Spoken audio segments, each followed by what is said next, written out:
Hello, writer friends. Welcome to Let's Write Scripts. I'm Micah Craddy, a WGA screenwriter and the head of writing at Arc Studio, the best screenwriting app in the world. You can use Arc Studio to start writing your scripts for free. There's a link in the description, or you can go to arcstudiopro.com or just Google it. And I believe in your ability to find it. Today on Let's Write Scripts, we're going to be doing 3 timed writing sprints where you can make progress on your script or whatever other creative writing project that you're here to work on. And we're going to be talking about screenwriting during the breaks in between the sprints. So I'll be answering questions you have about the craft of screenwriting, perhaps a question relevant to your own script. But before we get into it, I want to know, like usual, where are you and what are you writing today? Love seeing folks from really all over the world tuning in for Let's Write Scripts. I think, again, we've got every continent covered so far. Still looking for the Antarctica. So if you're an Arctican, please let me know, because that's just like a bucket list thing that I want to check out. But let me know, where in the world are you? And what are you writing today? I'd love to know, what kind of project are you working on? Are you working on a feature film? Are you working on a pilot, a short film? Perhaps you're working on a short story, some other kind of creative writing project, or an essay, or poetry, who knows? Or maybe you're just like have some work to do and you just want the creative company. That's cool too. You are welcome here. But of course, we are focused on screenwriting here at Let's Write Scripts. So I want to know, where are you and what are you writing today? And then I always like to have a little discussion question to get our brains going, because, the world's a crazy place and you were probably not thinking about screenwriting right before you tuned in here. Maybe you are. Maybe you've been writing all day and you're just ready to roll. In that case, just mute me and start writing. You don't need me here. But if not, if you want to get your brain warmed up a little bit, have a little bit of a discussion question, I want to hear from you. I want to know, what is a first act break and what does it do? What is a first act break and what does it do? I'm assuming a lot of you are going to have some thoughts on this, know about 3-act structure.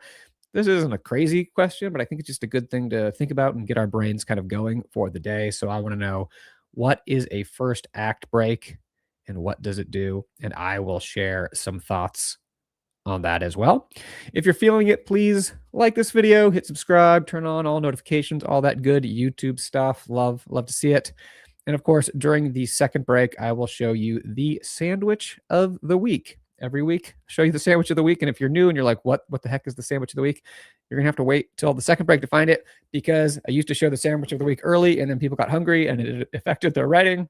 And I don't want to interfere with that. I don't want to interfere with the writing at all. So save that for the second writing break. So to answer these questions myself, I'll start with for the first two, and then I want to hear some of your guys' thoughts, and then I'll share some thoughts on first act breaks. I am in Los Angeles, and we had a horrible heat wave last week, but this week it's delightful. I mean, honestly, it was, I think, Monday, like late afternoon, evening. My wife and I were in our backyard, and we were just kind of sitting there and just kind of staring up at the sky. And you're just like, it's weird with weather how it's almost impossible to like remember it when you're not feeling it. Like in the summer, it's almost impossible just to remember what does winter feel like. And like in winter, it's the same thing. And when you have those moments when like the weather's just perfect, you're like, oh, right, this is just exactly like what life is supposed to be like. This is the ideal right here. So I had one of those moments. So again, and today, just another lovely day. So loving that here. And I'm working on this feature. I'm rolling on this feature. I actually am in now to act 3 of this, even though today's question's about act 1. Maybe I'll talk about act 3 next week is the discussion question. But I'm rolling into act 3 of this feature. Very excited. This coming of age horror script that I'm working on. So that is what I'm doing here today. And I love seeing everyone in the chat. Shako, no, unfortunately, has to do some essay instead of creative writing. Well, you know what? At least you're going to have good creative company. Shannon is also enjoying that perfect LA weather, working on episode 3 of your series. Awesome. Tessa also getting that good weather here, working on a pilot in Studio City. Pamela in Mexico still working on her rom-com. Sage of Times, the South Dakota contingent, is in the house working on a feature. And Juno in Massachusetts is working on your book. And then what first response on the question of the week?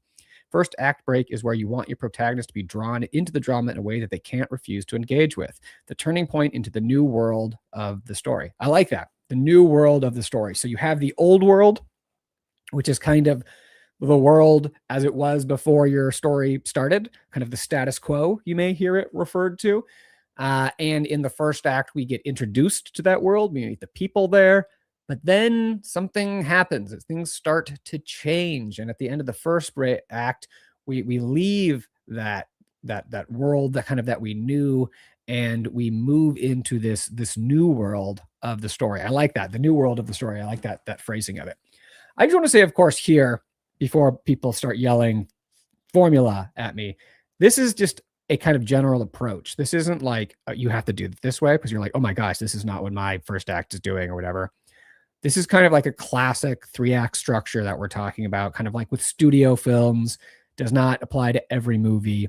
It's just kind of good to think about. So I want to have all those caveats. Again, we are a tools, not rules live stream or group of people. That is our motto. These are tools for you to use, not rules that you have to live by or write by. So, love that response here. Julio's working on a satirical horror dark comedy about the consequences of handling criticism, trying to figure out how I should describe it in a summary and a pitch. I always say, pretend that you're talking to a friend about it. Pretend like it's something you just saw that's awesome and you're just like excited about it. I like to think I'm in a bar sitting next to someone. You could be at a coffee shop, in a piazza, Julio, or whatever it is, or just talking to a friend, you could be taking a walk, whatever it is. Just like think of it more conversational, like you're telling someone a story. I always say it's better as a story than as a summary. I hate the word summary. Summaries are lifeless. They're not fun. They're mechanical. They reduce it down to just plot points, and that's not what it's about. So picture it like you're telling the story to a friend, I would say. Kiwi in windy Pennsylvania, working on an outline for a story that you're in the mood to return to. Awesome. Steve, hey man, I feel like I haven't seen you in a minute. New York City, or maybe you've just been very quiet in the chat. Working on the first draft of episode 3 of season 2 of your sci-fi fantasy show. Oh my gosh, you are just still rolling along on that thing. Season 2, wow. Good luck with that, Steve. Hope you have a good day. Brian in Jacksonville, Florida. First act breaks when the protagonist transfers from the world into the conflict. Yeah, kind of similar to what we're saying. We're moving from this old world into the conflict, into like the meat of your story where things are going to get going. And Paula likes your story, Julia. So that's awesome here. Kiwi, my understanding, the first act break is the turning point of the launching into the next escalation of the states. Yeah, turning point, launching. I think launching is a great word because it implies momentum. It implies that you are going up. Things are escalating. And so I love that. Yeah, that is great at the end of the first act. Christian from South Carolina, is it true that the first act break introduces the main concept along with all the other things it does? I mean, I don't know if concept, it's kind of hard. That's kind of a concept could mean a lot of different things. I think it's more that it like introduces kind of in a way the concept, but the trajectory, like it's what the thing's going to be. So, right. So like if the movie is going to be people going on a journey in some ways, then that's kind of when they're going on the journey. So in some ways, I think if that's what you mean by concept, it's kind of like, yeah, what is the second, you can kind of think about it like the first act break is like, what is the second act going to be? The second act is generally like it's most of your movie. It's the middle part. And it's kind of like, it is what it is. So if it's like a road trip movie, the second act is mostly like the road trip, So if that's what you mean by concept, then I think it is. It kind of introduces a little bit of like, what is this movie going to be? What are we going to be doing here? If it's like, we're going to be staying in a haunted house, then yeah, you like get into the haunted house. So I think that's maybe what you mean. So a little bit, it's the new, because it connects to what we were talking about the new world. So what's the new world? What's the world of this movie going to be? And if that's kind of the concept, whatever the mission is or the journey, and I mean these like metaphorically and literally, it could be a literal mission or a literal journey or metaphorical kind of mission and journey, like what's going to happen. Zoe also in South Africa. I was going to say South Dakota. South Africa, very, very different from South Dakota in many ways. Trying to get a spider out of your room. Good luck. I always like the cup and paper method. So you put the cup over it and then you slide the paper behind it. And then you've got a lid and you can take it outside. Dispensing all sorts of advice here on Let's Write Scripts. Kelly, back in Kansas, working on final polish, a feature to submit to Austin Film Festival tomorrow. Is there a deadline tomorrow, or are you just doing it tomorrow? That's awesome. Cool. So we kind of like shared some thoughts, but on first act breaks, what does it do? But I'll just kind of add a few things and kind of sum things up. One thing to say is that if 3 act structure just seems weird to you, if it seems mechanical, if it seems formulaic, you don't have to think of it that way. You can think of it as the beginning, the middle, and the end of the story. And the first act is the beginning of the story. So the first act break is the end of the beginning. That's kind of what it is. The end of the beginning and the start of the middle, the transition from the beginning to the middle of the story. So what have you done so far in the beginning? You've probably introduced the main characters and the setting. What is this place? Who are these people? And you've kind of shown the character's normal world and kind of like what's wrong with it. Like there's the status quo. This is kind of what's been going on, but it's not perfect. Like it's general. It's very rare that there's like a perfect life and then something happens. I mean, that could happen. Again, I'm speaking in general terms, but oftentimes there's something wrong with either the character, with the world, with their place in the world, with their understanding of themselves. There's something kind of there. There's some issue. And oftentimes dealing with whatever that issue is for the character is kind of what the movie is about. And it's going to connect to your ending. And you've also kind of in the first act, hopefully you've hooked the audience, right? You've gotten them on board with the character and you've given them a little tease of the exciting stuff. So if you're writing a horror movie, oftentimes it'll open with some sort of horror sequence, right? If you're writing a comedy, there's been some really fun laughs. Some big kind of gags have happened in that first act. You've got them hooked. And then you come to this first act break. And again, it's a transition from the world before to what the story is going to be about. So usually you've had an inciting incident. Something has happened to change the world. And then a reaction to that inciting incident. Because it's not just an inciting incident. Something happens and then your protagonist kind of needs to then do something about it, right? They make a choice. They take some sort of action. They move forward. And that, what they do, how they sort of choose to respond to that inciting incident is kind of what launches you on to the trajectory of your story. And it's always good to think about stakes at this point, right? There should be stakes. They have something to lose. If they fail, they have something to gain. If they win, like whatever they do matters. And again, think about whatever this journey they're going on, whether it's literal or metaphorical, how does it relate to like what their issue is? Like, what's their deal? What's their problem? There's this idea of the hole in the soul. Like, what are they kind of lacking in their lives that they need? And how is this journey kind of gonna get a deal with that thing? But more, just kind of last thing to say is that there's this forward momentum. We're going somewhere. Someone used the word launched earlier, and I love that. The story is being launched forward. The audience just gets the sense that, hey, this is going somewhere worth going.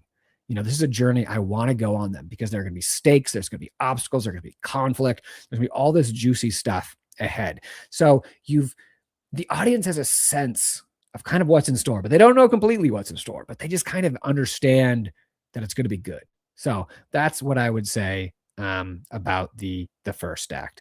But again, just to say that, and I think this is good what Shaka was saying, this comment here. I don't mind the idea of 3-act structure, but I do not agree with the 25-50-25 split on the acts. So basically that's saying that the first act is 25% of your story, the second act is 50% of your story, and the third act is 25. I agree. One thing I'll say is honestly, third acts are generally not like 25% of the story. I think often you'll find third acts can be pretty short at times. And the first act, like sometimes an inciting incident can actually happen very early or almost like even before the story starts. There's all sorts of different kinds of stories. So thinking about it in terms of like the first act is 25%, the last act is 25%, in the middle of 50% is not a guideline. Like your first act doesn't have to end on page 25 if it's a 100-page script or anything like that. It's just kind of a good sense. It's a good way to think of like the shape of a story. But these, again, it's not like, not all stories fall into this. Most movies don't. Like if you actually try to like figure out where these act breaks are and everything, it's a starting place. It's a way for you to think about it, but it's not like prescriptive. You don't have to do it that way. So I would say that, yes, definitely hook the audience so they're along for the ride, and you got to establish that stakes. Yeah. Keep them engaged, especially on TV. Yeah, no, I mean, generally with ads, especially in like the classic sense, that's where, again, that's where these act breaks, especially TV, came from, is that there were TV ads and you had to get the audience to stick around and come back after the commercials. So there was something hooky. There was something at stake. There were twists, there were turns. So yeah. All right. So there we go. Those are some thoughts a little bit to think about first act breaks. And now let's do some writing. All right. 115 I think that's the perfect. This is the first act break of Let's Write Scripts. We are moving from the beginning into the middle of Let's Write Scripts. Hopefully, we have set our trajectory. We have set the stakes. The stakes are whether you write or not, which are very personal to you. So, if you're new and you're wondering, like, how does this work? Basically, what works is I stop talking now. I'm going to put a timer up on the screen. I'm going to shrink off to the side to become an itty bitty Micah and be muted.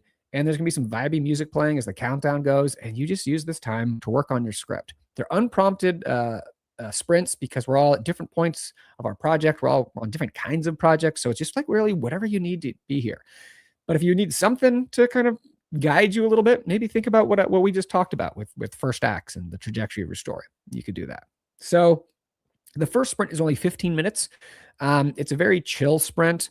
It's the warm-up sprint. I generally force myself to start speaking a little slower as we get into this sprint because the music's very chill and we're warming up. Oftentimes you're reading over what you were working on before. Maybe you're, doing a little free writing, kind of getting creative stuff. Just go for it. Just get in there and go for it.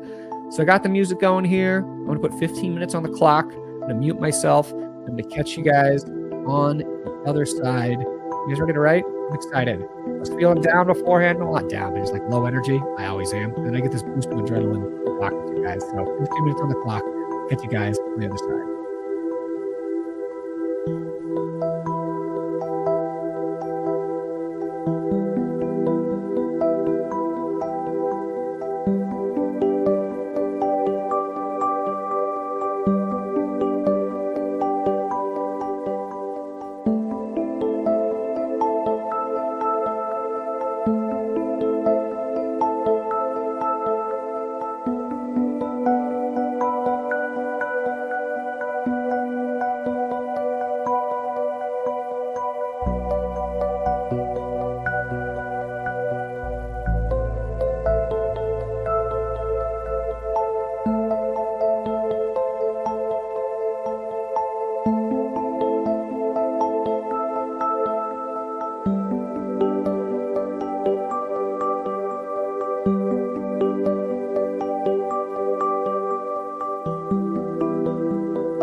that.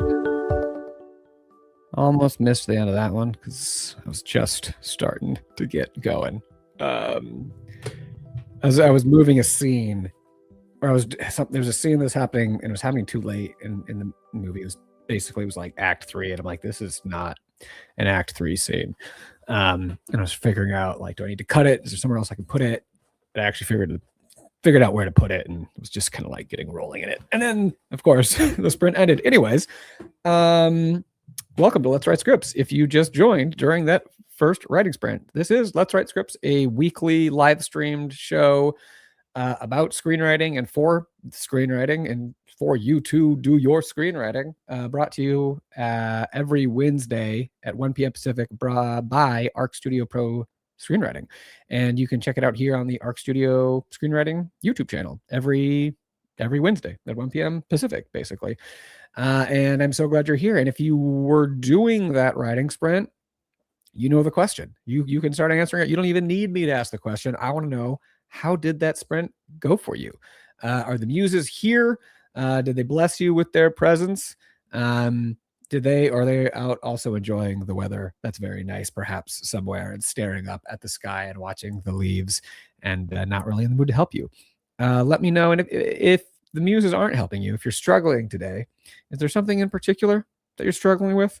Something going on in your writing, something in the craft of writing that you want to ask about? Something, it could be what we were talking about earlier about first acts. It could be about your scene work, about the dialogue, about your characters, about the story, about tension, about stakes. It could be any of those things. Any screenwriting questions you have, please feel free to get into the chat and ask me, and I'll do my best to answer you, to give you what knowledge I have. And if you are new, a special welcome for you. I hope you're enjoying it. I hope you have a good time today. It's good to have fun and write too. I don't think the two are mutually exclusive. And I hope to see you next week again, because that's what we're doing again next week.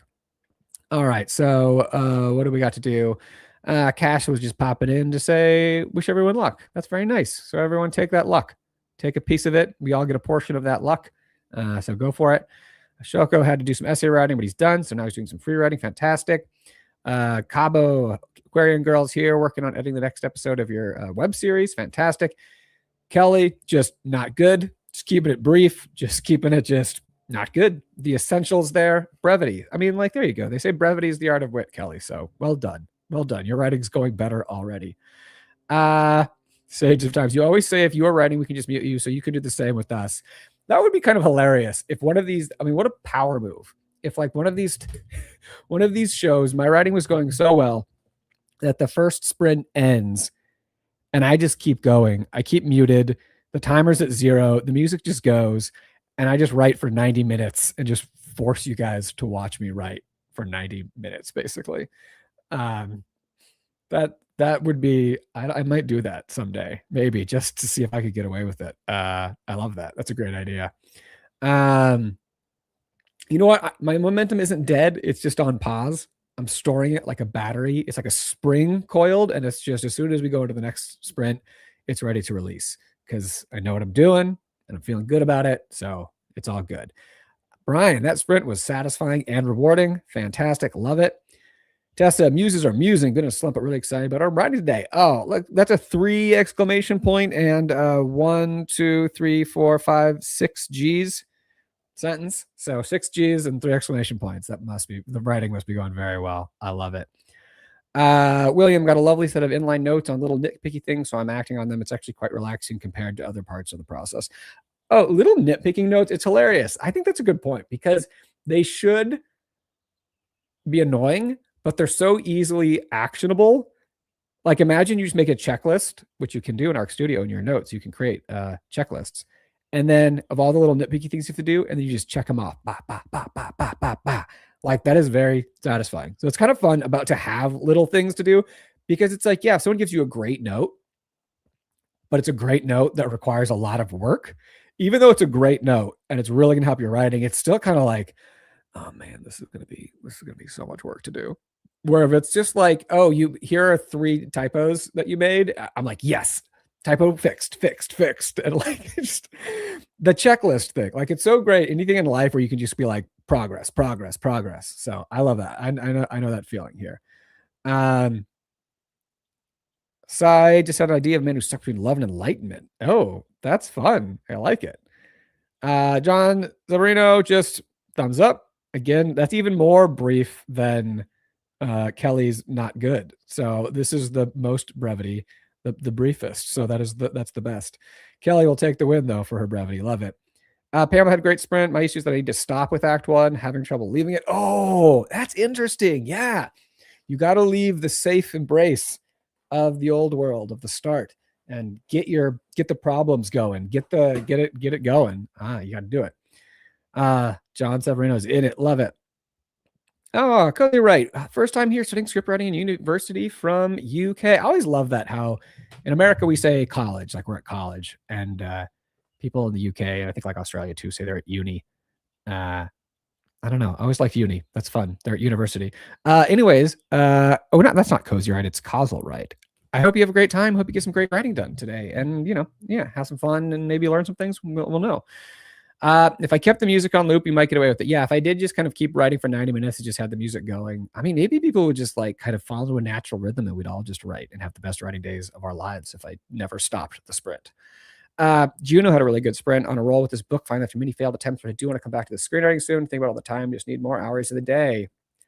I always think about that. Like, what if there was some sort of thing where, like, magically, some sort of pocket universe or magic talisman or something where you could just have like 3 hours extra a day that don't count. Like you don't age during those 3 hours and like nothing really happens and you can just kind of have that extra time.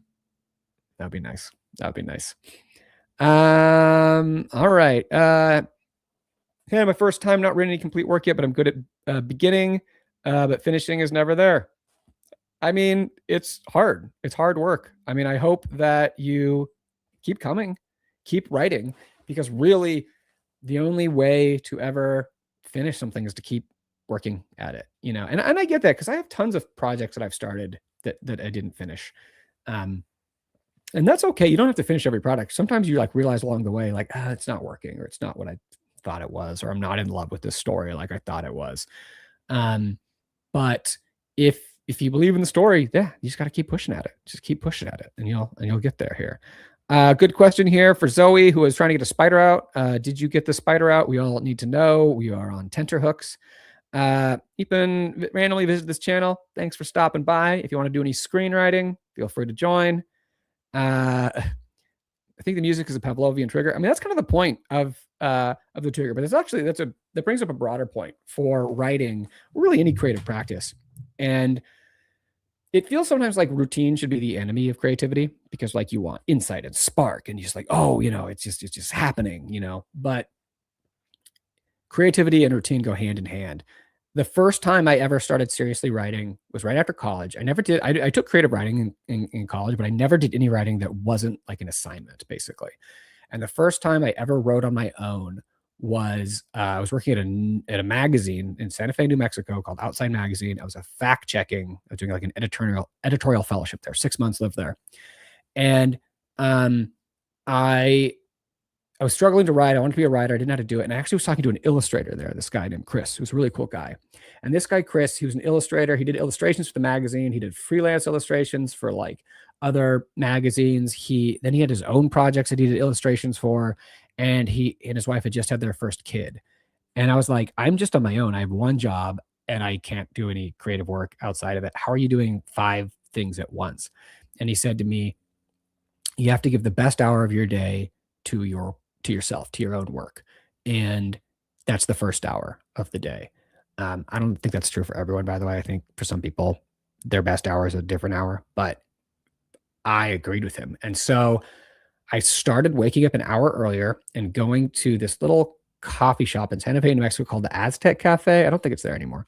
And I would just go there for an hour before work and I would get a blueberry muffin and a latte. I didn't really drink coffee at this point. I didn't even really like coffee, but it was just the ritual, the trigger, the Pavlovian trigger that when I sat down, I was basically in the same seat every time, pretty much, had my blueberry muffin, which thinking back, that's so much sugar. I didn't like, but I was 22 at the time and I could just eat all the sugar I wanted. Anyways, that's a different topic. Having my muffin, having my latte, sitting in the seat, and it was just like it told my body it is time to write.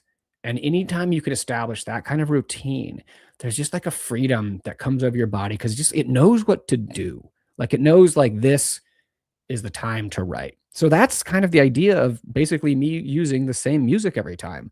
I use the same music for the first sprint, the same music for the second sprint, the same music for the third sprint every week because when that music starts, I want it to be a Pavlovian trigger for you guys that your brain goes, "Oh, I'm hearing the music. It's time to write." So, Juno, all that's to say, I'm glad. I'm glad that it's a trigger because that's kind of the idea. And also, very glad that Zoe got the spider out of her house. We're all glad about that. Yeah, sometimes we were talking about how sometimes projects don't work. Shaco's saying he was working on the last one after 10 pages, realized it wasn't going to work. And yeah, sometimes you got to cut your losses. So, it's just got to be honest with yourself about like, are you just kind of afraid or like don't want to do the work, or is the idea not really working here? Main dance agrees. Yeah, Pavlovian trigger music has helped. Channel cools. Strive love from India. Oh, great, awesome. Okay, so glad that we had a good first sprint. And let's keep the vibes rolling. Not too many screenwriting questions today, just good vibes. I feel like maybe this is more of a some episodes are more talking days and answering question days, and some days are a little more let's get into the writing days. And I think this is a little more let's get into the writing day. So we're going to keep rolling into the second writing sprint. This is the 25-minute writing sprint. I like to call it the Goldilocks sprint because it's the perfect one in the middle. You're warmed up, but you're not too tired. You're just kind of like right in the zone. So 25 minutes on the clock to get the music going again, the different music, a different Pavlovian trigger. And this is generally the music that actually people like the best and feel like they do their best writing to. So 25 minutes on the clock. I'm going to mute myself again, put up the timer. And after the break, I'll share the sandwich of the week. We'll talk a little more. But yeah, I'm so glad y'all are here. I'm so glad y'all are writing. Let's just keep moving. Let's get into it. Second writing sprint. Let's go. 25 minutes on the clock. I'll be right.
Okay, and that brings us to the end of the second writing sprint here on Let's Write Scripts.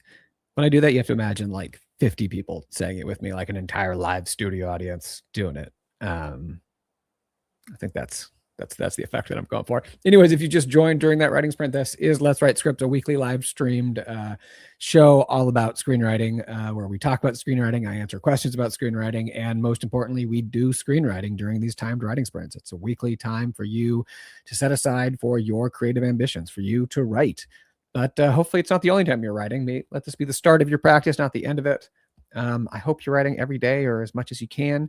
If you did that writing sprint, the second one, the 25-minute one, I want to know, how did it go? If the muses were not with you in the first writing sprint, did they show up in the second writing sprint?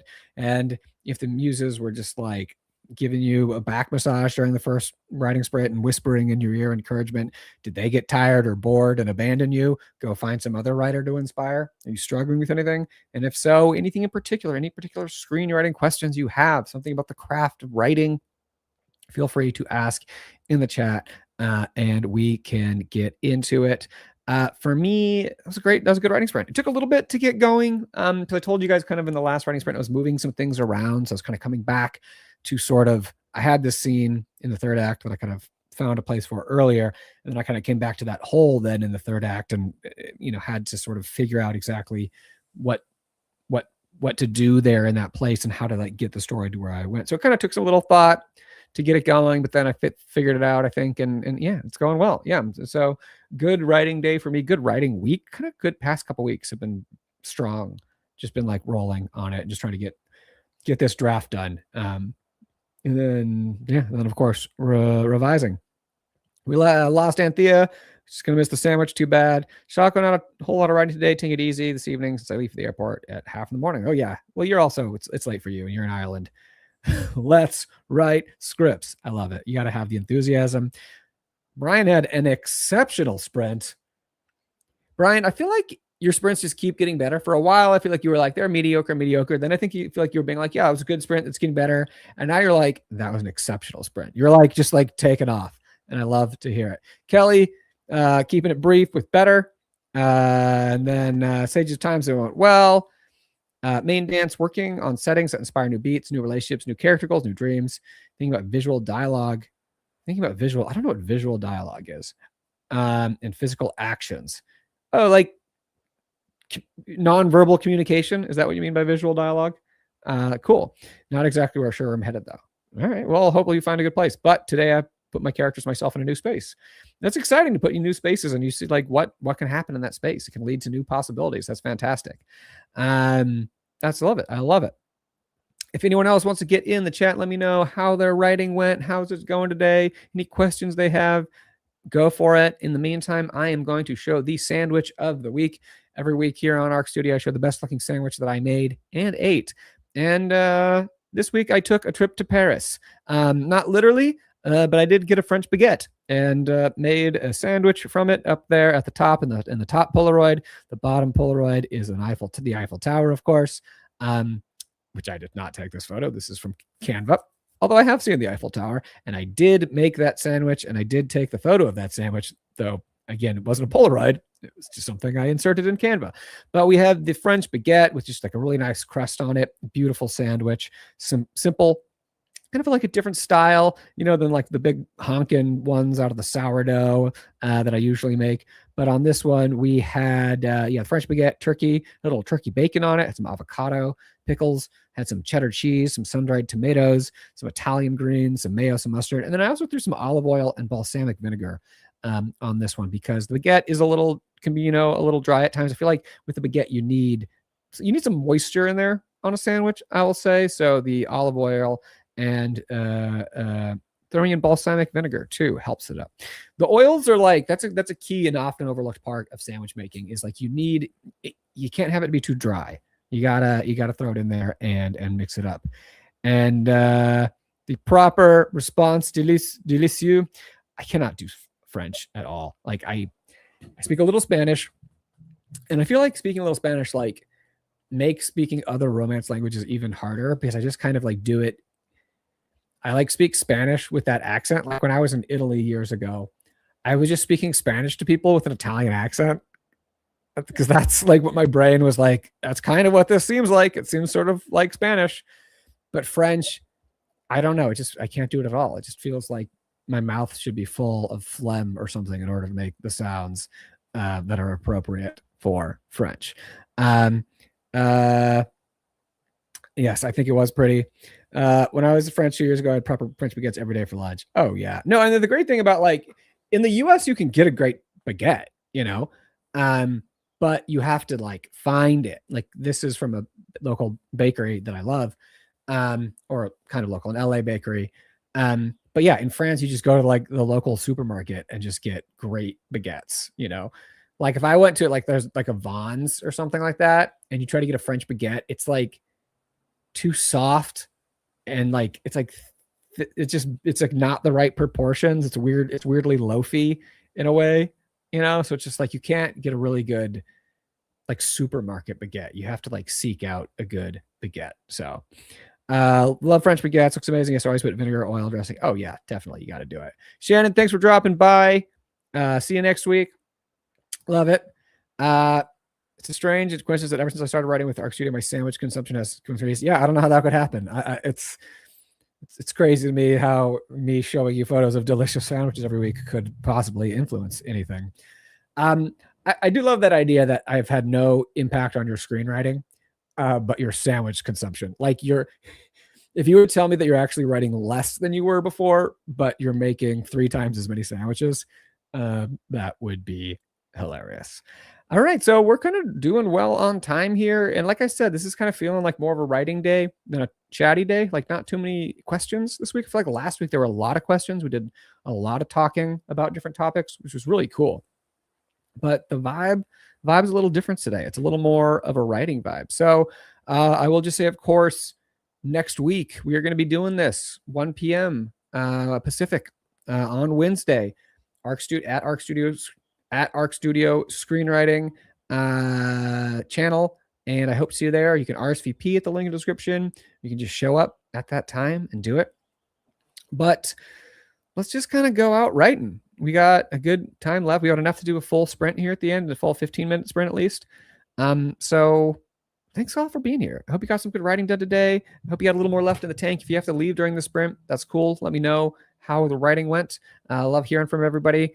I know some people are more engaged in the comments and other people are like, I'm just here to write my own thing. I don't need to comment, but like, I do love seeing everyone in the chat.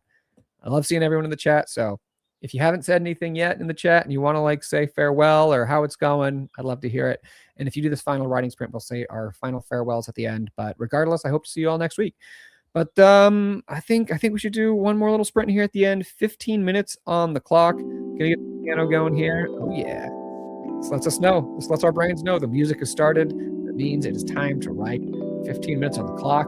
Let's do it. One last sprint. Let's dig deep. Let's go.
just rolling. I just had a thought right there at the end. I just had to get down.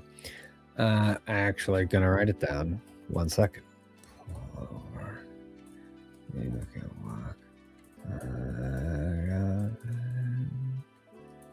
All right, great. Anyways, that's it. That's the end. That's the end of not everything, but of Let's Write Script for Wednesday, March 25th. I want to thank you all for being here today. I hope you had fun. I hope you got some good writing done. I hope you learned some things about screenwriting. It was a cool discussion earlier we had about first acts and first act breaks. If this was your first time, I hope to see you again. I hope you thought it was worth it, and you feel like, hey, I want to come back. Next week, Wednesday at 1 p.m. here on the Arc Studio Screenwriting channel. I'll be here. We'll be here. We'll be writing. I'll be answering questions. We'll have a new discussion question. We'll be doing sprints. We're here. We're here for you. If you need a new screenwriting software, check out Arc Studio at arcstudiopro.com. And until next week, be kind to yourselves and happy writing, everybody. It's one of my favorite times of my week seeing y'all here. So thank you for showing up. Thanks for bringing your energy, for being in the chat active, for writing. It's fantastic. And I will see you all hopefully next week. Until then, I already said this, but be kind to yourselves and happy writing. And there we go. First time. This was great. You're going to be coming back. I love it. Great writing today. Turns out great. I love it. I love seeing it. See you guys. All right. Have a great week. And I'll see you next Wednesday. Bye.